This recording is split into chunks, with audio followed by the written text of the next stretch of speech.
Hello and welcome to episode 13 of the Rugby Nats Chat Show. I know what you're all thinking. How has Paul Adler done that much weight and grown that much hair in 7 days? I know, it's a remarkable achievement, and I've got to congratulate you, Paul, in just your dieting and your athleticism. Sorry, Paul, we couldn't resist the cheap shot. So Paul couldn't make it due to work commitments, so the show has to go on, so I would step in. We're going to talk about rugby in the West Country, so I'm just going to let you kick off, Mike.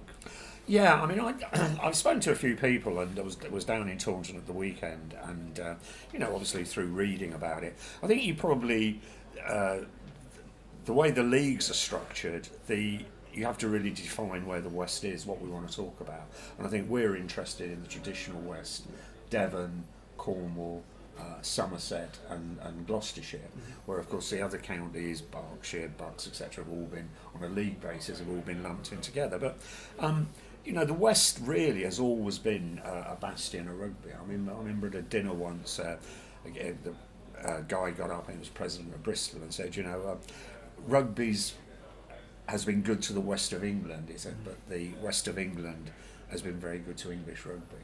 And if you think about the statement, it's true in that they've provided numerous internationals, probably far exceeding their population in that part of the country. They get great followings, and there's great traditions of it. And if we look at it, the game at the moment, I mean, you've got the English champions are Exeter from the West Country. You've got Cornish Pirates in the second division, along with Hartbury. Yep. You've got Plymouth Albion, and then the likes of Taunton, Cinderford, and then in the west, obviously, the Newton Abbots. And I think you've got this sense of it's their game. It's a great passion that they have for the game. I mean, if you drive into Gloucester, like any town, they have this sign, welcome to Gloucester, the home of English rugby. So they affiliate with the game, they take ownership of the game, and I think that it seems to be prospering in those areas. I mean, Gloucester itself, obviously, a number of smaller clubs around there. You've got Bristol, the sleeping giant, really, because in the championship on Saturday they had nearly 7,000 people watching a championship game, which is fantastic. And you've got all of the little clubs around Bristol, and in fact some of them are playing National League rugby.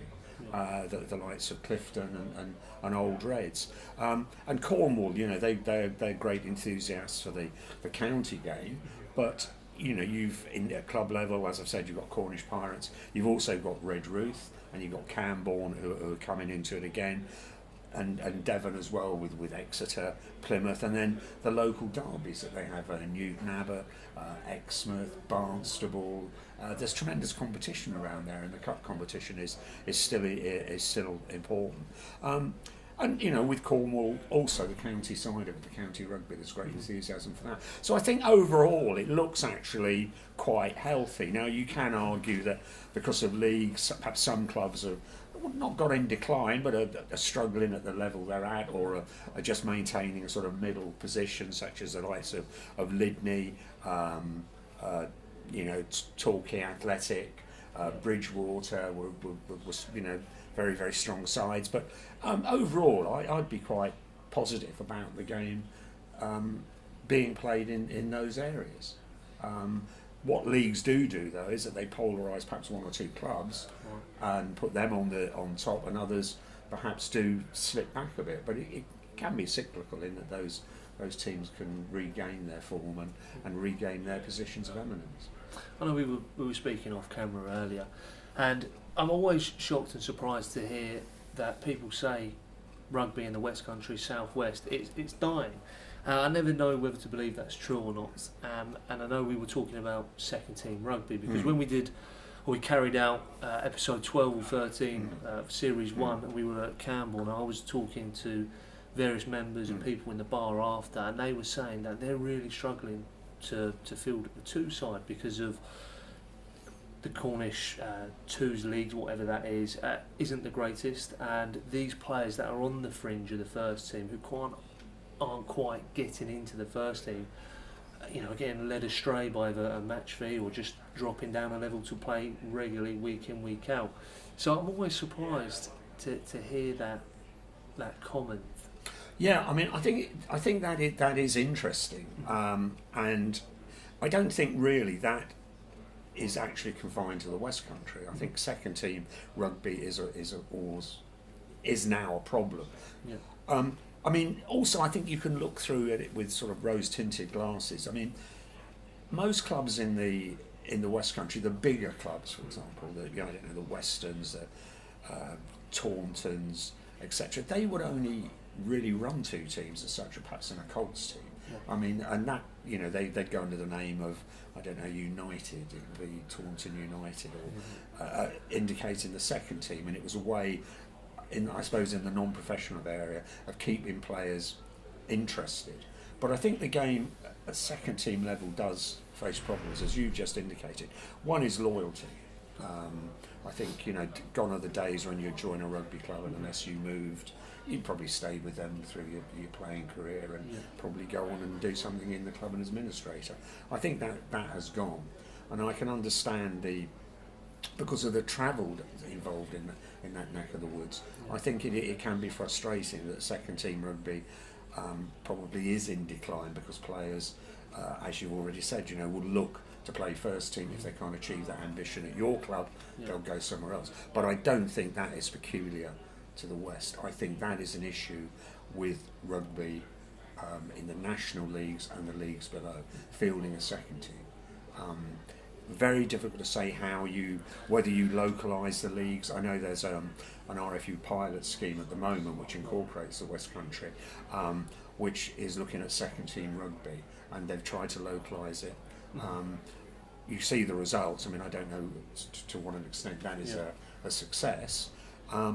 I think it is one aspect though we generally need to look at during the game, and I think also late cancellations with second teams. I think you touched on it last week, didn't you? I was actually going to ask if you had any ideas on how to resolve it, but what were you doing at Reading Enzians to keep hold of some of the twos players? Well, I think we do provide I think some very good coaching structure. I think we sell to the players we're trying to develop them, and we use that as an incentive for them to come and stay at the club. We'll still have some fellas who can't make it and will move on. It's not an infallible process. I think it's really having a club atmosphere, club ethic and ethos, etc., and getting those lads to buy into it, make it enjoyable, make it fun, and we've tried to do that, but it's not foolproof. You find that if somebody cancels on you, and then next 2 weeks you haven't got a game just by the run of fixtures, then you start sowing seeds of discontent in your own squad, which is nothing to do with you. It is, the circumstances that have beginning to control what has happened. So, how would you resolve it? I don't know. I mean, it is an issue. I mean, I think that it has problems in that. I think some of the distances the seconds have to travel, quite frankly, are too far. It's all right once in a while, but once every third week a long travel, I don't think people want to do it. Quite frankly, unless you pay them to do it, and most clubs can't afford that with a second team. Unless you're a player boozing on the coach. Well, yeah. Well, you do like the trips, but even then, I think it's the frequency of them. So I think they need to look at that. Perhaps something about when you join a club during a season, you can't move clubs or change clubs. Yep. So at least you can try and retain the basis of a squad. And I suppose the other thing is, if you can only get 15 players and perhaps you're short of front row, that's one of the big excuses. Yeah. You go ahead and play the game. Yeah. In some way or form. I think it's a really interesting conversation to be had, and I'm sure yourself and Paul pick up on it next week or the coming weeks. I'd love to get your views. Have you guys got any ideas or suggestions how to get more games, to keep the twos leagues running? Also, any comments on the rugby in the West Country? Love to hear from you. Comment below, let us know.